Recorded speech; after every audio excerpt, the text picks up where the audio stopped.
How to fix TikTok phone number already used.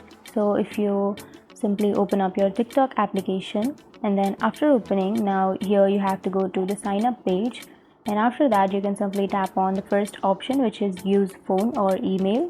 And here if you simply enter a phone number, and if it says that it has been already used, then you don't need to worry about that. You can simply skip that phone number part, and then you can go to email, which is on the right side, and now you can enter your email address. And after entering your email address, you can simply tap on next, and then you can get a code to your email, and after entering that code you can sign up to your TikTok account.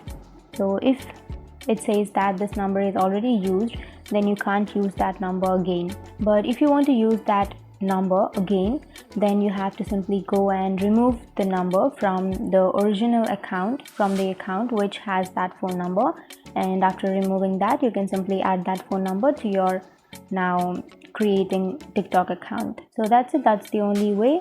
If your phone number is saying that it has already been used, then you can simply go to email, and then you can enter your email address, and after that you can create your TikTok account using your email address. So that's it. That's the only way. And if you have any questions, feel free to comment below. Thanks for watching.